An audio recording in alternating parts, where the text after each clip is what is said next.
Samuel Larochelle de Plongeon Québec est avec nous. Salut. Bonjour. J'espère qu'ils sont de bonne humeur, nos auditeurs et auditrices. J'espère parce que moi je le suis. Et on va les ensevelir sous les bonnes nouvelles, Eh oui. littéralement.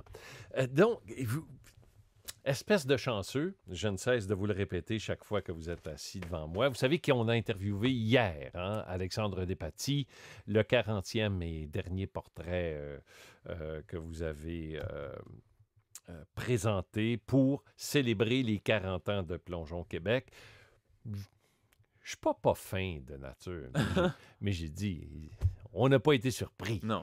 Mais c'était un défi de faire un portrait sur Alexandre parce que, contrairement à certains autres, tout a été dit sur lui, sur sa carrière, sur ses exploits. Et quand je suis allé le voir, je lui ai dit, un peu comme on l'avait fait dans une entrevue un an plus tôt, je cherche des questions à 1 million de dollars quand je le rencontre, quand je veux faire sortir quelque chose qu'on n'a pas entendu ailleurs. Donc, je l'ai fait travailler fort. Il a été très, très généreux, comme il l'est la plupart du temps en entrevue hier. Et on sent cette passion-là, profonde chez cet homme, de la victoire, du dépassement de soi, du combattant, mais d'abord et avant tout du plongeon. Du plongeon et de ceux avec qui il le pratique. Parce que Oui. quand je l'ai rencontré, ça faisait quelques jours qu'il avait retrouvé les Roselyne, Jennifer et compagnie. Puis ça aussi, ça lui manquait tout autant que tous ceux qu'il va revoir éventuellement sur la scène internationale parce que ça fait des années que c'est sa famille. Ah oui. Donc, Ah non, mais franchement, c'était une belle rencontre. Bon, pour les raisons que tout le monde sait maintenant, j'ai eu le plaisir de l'interviewer souvent, mais hier, j'ai senti vraiment l'attachement profond. Euh, on a tous, comment dire, l'impression, alors que son corps commence à pas l'abandonner, mais à le faire souffrir drôlement, là, on a tous l'impression qu'il en aura là, comme plein les baskets d'ici peu de temps, mais absolument pas. Moi, j'ai senti l'attachement profond. et peut-être une nouvelle flamme pour son sport. Ah, Retomber tout en à amour ah, avec sa ouais, première passion. absolument. Alors, donc, de ces 40 portraits, là, je vous pose la question difficile. Je suis convaincu qu'il y a une de ces rencontres où vous vous êtes dit, ça, wow, ça, c'était plaisant. J'ai seulement le droit d'en nommer une seule. Ah ben oui, je vais pas vous donner 10 choix, là, quand même. Mais j'ai un top 5, mais mon Un numéro top 1... 5. D'accord, je fais la concession du top 5. D'accord, je dirais Philippe Comtois parce que moi, étant donné que je suis un petit peu plus jeune, j'étais pas conscient des blessures énormes qu'il avait dû subir et surmonter pour revenir à un niveau olympique. Et il est très, très, très généreux en entrevue, donc ça m'a fasciné. Danny Boulanger pour son esprit philosophe que on peut pas passer 1 heure avec lui, il faut en passer 2. Puis il y a une façon de toujours chercher et soutirer le meilleur des gens qu'il côtoie qui m'a captivé. Ensuite, Sylvie Bernier, c'était la première fois, c'était la première personne qui avait un portrait. Puis, j'étais même pas né quand elle a gagné sa médaille olympique, donc j'étais impressionné. Puis, j'ai un côté artistique, ce qui fait que quand je rencontre des gens du milieu artistique, ça m'impressionne pas, mais des gens sportifs qui accomplissent de grandes choses, ça vient chercher l'enfant en moi. Puis, quand j'étais au téléphone avec elle, j'étais impressionné. Et finalement, je vous dirais les 2 entraîneurs, César Anderson et Iwali, qui sont tous les deux très discrets. Donc, d'être capable de soutirer autant de détails fascinants de leur bouche. Et surtout, Iwa, ça faisait 18 mois que j'étais en poste chez Plongeon Québec et Plongeon Canada. On s'était seulement salué, demandé comment on va par-ci par-là. Mais lorsqu'on était allé à Shanghai, on avait eu le temps de discuter beaucoup plus. Le lien s'était fait et quelques semaines plus tard, on faisait la fameuse entrevue et je réalisais qu'est-ce que c'est que d'être une plongeuse chinoise qui a pas nécessairement à l'époque le feu sacré du plongeon, mais à qui on dit tu as du talent, donc fais ceci et elle les écoutait. Puis son expérience olympique en 84, alors qu'un notre Canadien David Bedard, pour lui, à Los Angeles, c'était Disneyland et elle, à chaque jour, elle rêvait de rentrer chez elle. C'était une histoire incroyable pour moi, donc je dirais que c'est Iwali, mon grand coup de cœur.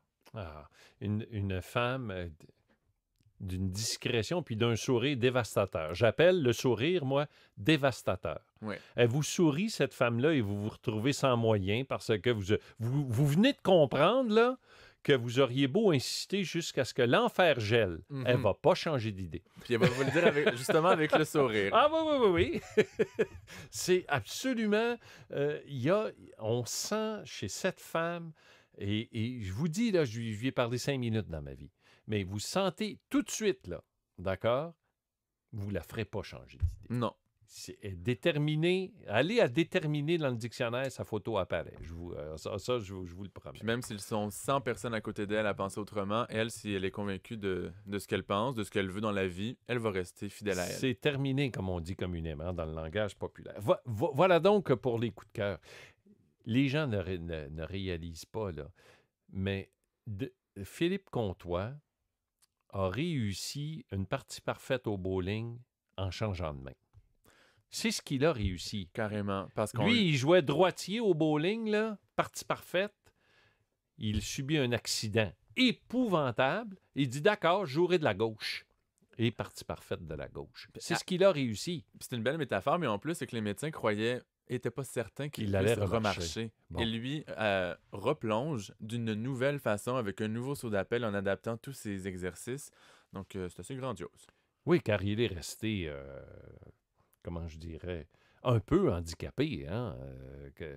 Lorsqu'il marche à côté de vous, jamais sa jambe droite n'a retrouvé la pleine capacité d'entendre. Toute sa mobilité.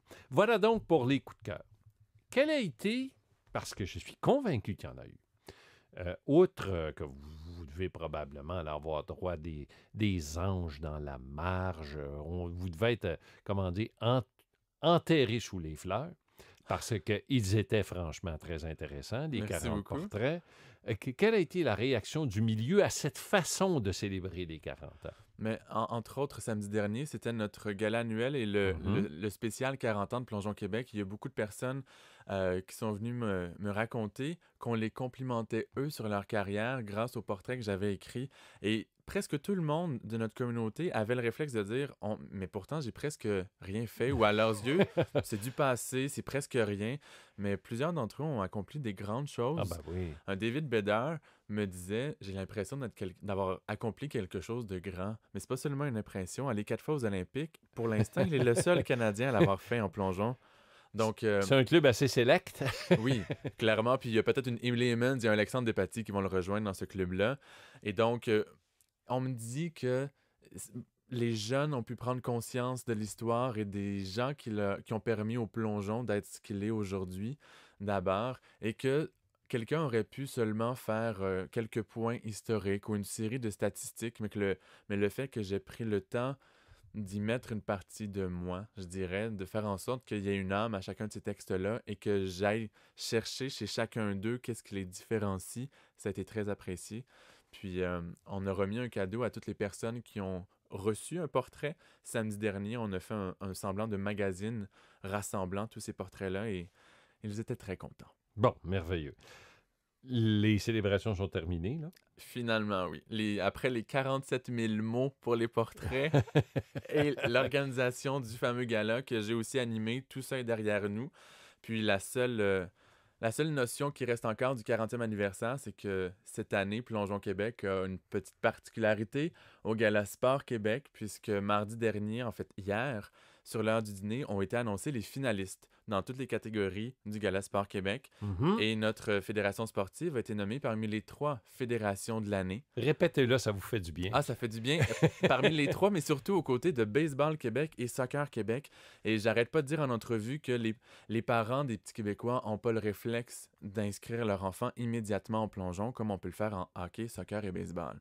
Il y a peut-être 100, 150 ou 200 000 membres dans chacune de ces fédérations-là. Ils ont beaucoup plus d'effectifs dans leur bureau pour accomplir des choses, la promotion, des activités, de la formation.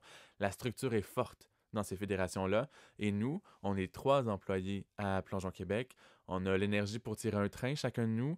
C'est bien beau tout ça, mais le fait qu'on soit récompensé du moins par une nomination au Gala Sport Québec, on est fiers. Ben, vous avez franchement raison d'être fier. Le gala, il y avait plein de gens. Il y avait plein de monde à votre gala. Oui, on était près de 200 à notre gala de Plongeon Québec. Bon, merveilleux. Alors, c'est une belle célébration qui prend fin. Vous êtes nommé. J'espère que vous allez gagner. Je l'espère aussi. Et j'ai absolument rien ni contre le soccer, ni contre le baseball. Hein? Mais on est un peu David contre Goliath, donc ce serait une belle surprise. J'espère que... Remarquez, puis c'est pas un cliché, puis je suis pas flagorneur. Être mis en nomination, c'est déjà gagné. Bon. Jennifer Abel, Emily Emmons seront finalistes Oui, au titre de partenaire de l'année. Oui, pour leur collaboration aux 3 mètres synchro en tant que vice-championne du monde, exploit qu'elles ont accompli au championnat du monde aquatique à Shanghai cet été, et pour une série de belles performances en Grand Prix et en série mondiale. Donc, c'est notre deuxième nomination pour le plongeon québécois au Gala Sport Québec. Tout sport confondu, bien sûr. Alors là, on va arrêter de fêter. On va recommencer à travailler. 2 jours après le fameux gala, on plonge dans une compétition internationale à Montréal. Parce que, en fin de semaine, c'est le fameux Camo Invitation. Et oui, donc c'est la 14e édition. 14e? Oui, les épreuves sont de jeudi à dimanche, donc 1er décembre au 4 décembre. C'est au complexe sportif Claude Robillard. Les gens sont invités à y aller en grand nombre pour voir plusieurs des meilleurs plongeurs de tous les pays, entre autres nos Canadiens et nos Québécois. Mais c'est autant chez les juniors que chez les seniors. Donc, c'est voir actuellement qui est en train de batailler pour une place aux Jeux olympiques de Londres et se dire que en se déplaçant à Claude Robillard, on peut aussi voir les tout-petits de 11, 13 ou 15 ans qui seront des prochaines éditions pour avoir une place aux Olympiques de 2016 ou 2020. Nos prochains Alexandre Voilà. sont là. Bien, ratez pas ça, c'est toujours à prix très, très modique, mais il y a une ambiance d'enfer. Chaque fois, c'est très intéressant que le Camo Invitation. Et quand on dit que l'élite mondiale se donne rendez-vous, il y a des représentants et des représentantes de plusieurs pays qui seront là. Oui, il y a 115 athlètes de 12 pays différents.